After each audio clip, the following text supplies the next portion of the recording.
Hi, I'm Lisa K. Donner, along with Dave Patterson, Sarah Cowgill, Scott Cosenza, and Kelly Ballard. And this is the Conservative Five, Liberty Nation's online TV news program.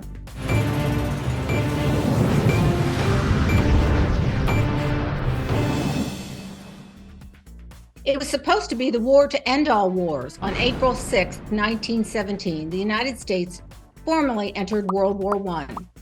And when the last shot was fired, 116,700 American soldiers had lost their lives. Remarkably, this nation, one that has honored countless veterans and causes, had yet to provide a fitting memorial for such a sacrifice until now. Dave Patterson, before we get into the memorial, let's discuss the Great War a bit because the history is quite interesting. It is, Lisa, and I think that few people remember it now. We have the movies, of course, 1917 and All's Quiet on the Western Front, but nonetheless, I think that this is sort of faded from the memory of most Americans. But as some background, I think it's interesting to note that on June 28th, 1914, a Serbian terrorist shot and killed Archduke Franz Ferdinand, who was the heir to the Austria-Hungarian throne. He also killed his wife, Mrs. Ferdinand.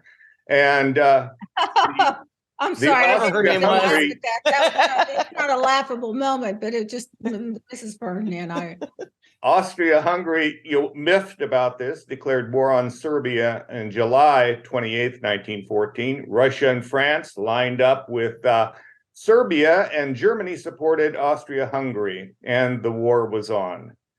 It was a number of things happened during World War I that hadn't happened before. It was first time that gas warfare was used. The French, oddly enough, were first to use gas in August of 1914. They used tear gas, however, but the Germans, wanting to be one up, in the April of 1915 were the first to use poisonous chlorine gas, and from there phosgene and mustard gas soon followed. And if you think this was kind of an isolated incident, the Germans released about 68,000 tons of gas, the French and the British 51,000 tons, a little bit lagging, but the Germans were the first to use flamethrowers.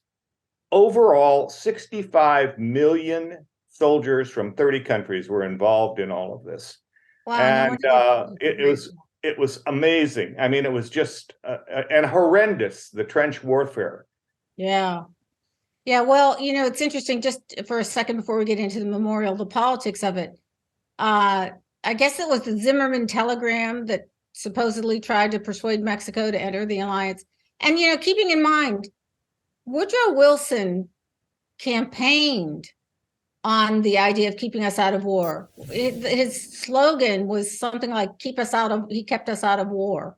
Well, that's exactly right. And after his second term started, about a month later, the United States declared war on Germany on April 6, 1917. Yeah, okay. Now, before Archduke Ferdinand was assassinated, a person could travel to any country from any other country carrying any amount of currency and any firearm they chose without paperwork. The imposition of the war is a crushing blow against liberty. War is the health of the state, and World War I really started us down the path of this anti-freedom kind of regime that so many live under today. Yeah, well, don't forget that the PC police were out in force during World War I as well, because American hamburgers, named after Hamburg, became Salisbury steak, much to the dismay of people who really knew what Salisbury steak was. And Frankfurters, which were named after Frankfurt, became Liberty dogs. And of course, Dachshunds became Liberty dogs as well. The hot dogs were named Liberty sausages, actually. And so we also stopped teaching German in our schools until somebody realized that we actually needed to be able to speak German in order to decipher the coded German messages. But they're not Frankfurters, they're weenies. Oh, okay. No, those are the Dachshunds. Come on. Just weenies. They're weenies. They're weenies. They're weenies. No matter sausage or chicken lips, it's weenies. I think too, what people forget is that after World War I, 4 new nations emerged: Finland, Estonia, Latvia, Lithuania, and Poland, who had not been sovereign nations prior to that time. We also had the Selective Service Act that was congressionally mandated. A lot of things happened during World War I that set the course for history for a lot of nations, not the least of which was the United States. Scott, I'm a little bit fascinated by that liberty travesty that you unearthed, because, the Ferdinand thing was like in the in the teens of the 20th century. But there were other assassinations before then, very famous assassinations. So it's interesting to think, why did this trigger? Well, we can bring that right to the present day and tie it in with Dave's comment that Finland was created out of this war, for instance, and the war itself was created by interlocking alliances and treaties that required nations to aid other nations, and so that's why it became a world war pretty quickly. And we just saw this week, I think it was, that Finland got official approval to join NATO, another country that Americans and all other NATO members will now have to go to war to defend by obligation if they get into hostilities with another nation. I think lay my cards on the table. I think we're headed in that direction with this Russia-Ukraine business, and we're just stoking more of it. Why not advise on an ad hoc basis whether we want to engage in a war or not? That seems to me to be the pro-constitutional and liberty thing, not to write a blank check to the Finns, even though, obviously I have nothing against the Finns. I'm sure they're lovely people. But to write any other people or other country a check, that they get to cash with our lives and treasure, it just seems like it's the lessons of World War I should caution against such a course. Well, I So think basically the ironic lesson here is the war to end all wars basically prepped for every war following it. absolutely. That's a really good way of putting it, Sarah. I think what most Americans should do is to read Paris 1919, and that is an extremely well laid out pathway to where we are today, and all of the mistakes, principally by Woodrow Wilson, but others as well. And war makes strange bedfellows. I mean, you had on the Germany side, you had Austria-Hungary, Bulgaria, and the Ottoman Empire, whereas on the Allied side, you had Great Britain, France, Russia, Italy, Romania, Canada, Japan, and the United States. And so, well, Italy and Japan had it right that time. But this, as you talked about, Scott, these are strange alliances by today's standards. Well, let's get into, you went to Washington, D.C., made a special trip up there to see the memorial actually in the works. And it's a pretty stunning piece of artwork. Can you tell us a little bit about it, Dave? And, let me just say one thing. It's nice to see kind of a traditional piece of art that is just, it seems to be, it's filled with meaning. It is. It's a tremendous piece of art. And it's done by Sabin Howard, who is a classical sculptor, and his classical tutelage and his background come out beautifully in this wall, which is about 60 feet long, 12 feet high.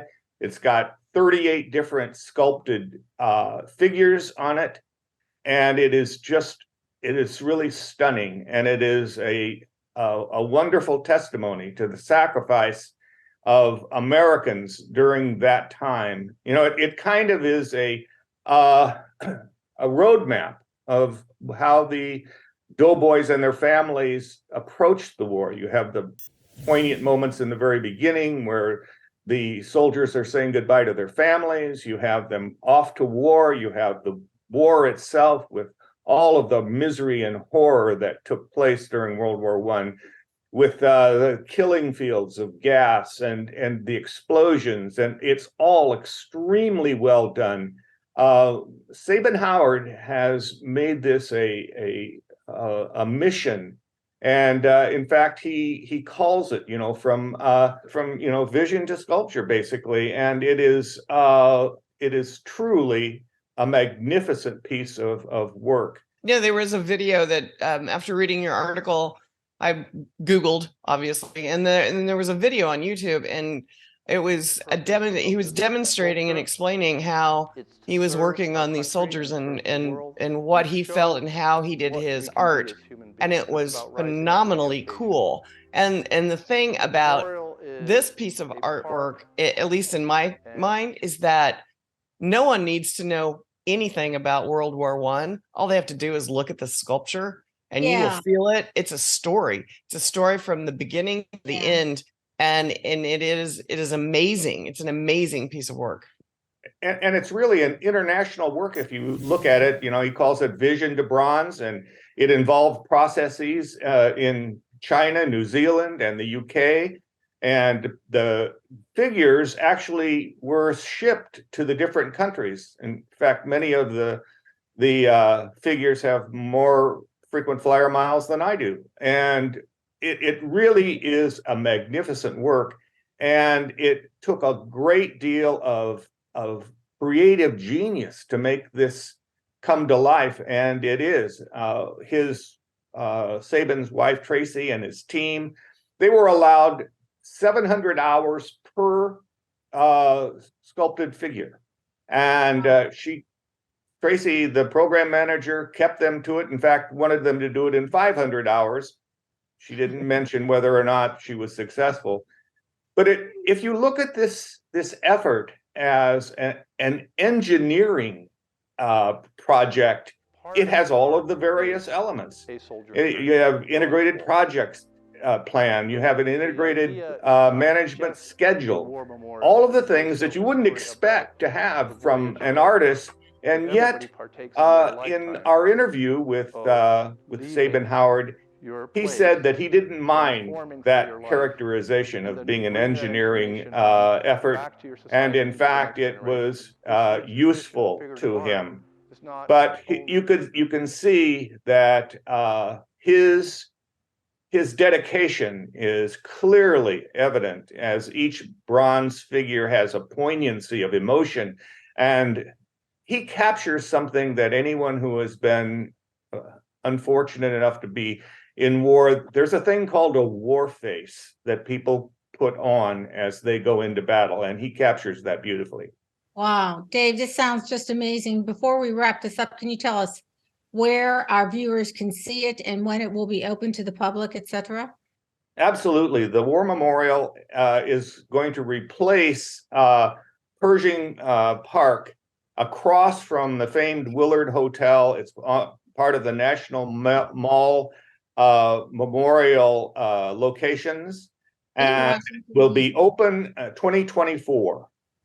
Okay, thank you so much. And you know, you can find Dave's poignant article now published on libertynation.com. Thanks so much for sharing this moment and the memory of all those who lost their lives in the Great War. Thanks, panel.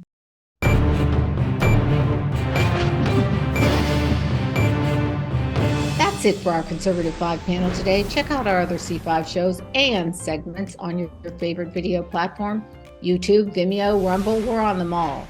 As well, Liberty Nation has its own Roku channel where you can see all of our TV productions. Thanks for tuning in, and remember, surf on over to libertynation.com. Special thanks to our fantastic editor and post coordinator, Frank DiOrio, and our executive producer, Sarah Cowgill. I'm Lisa K. Donner, editor-in-chief. Thanks for joining us today. This has been a production of libertynation.com, where truth is making a comeback.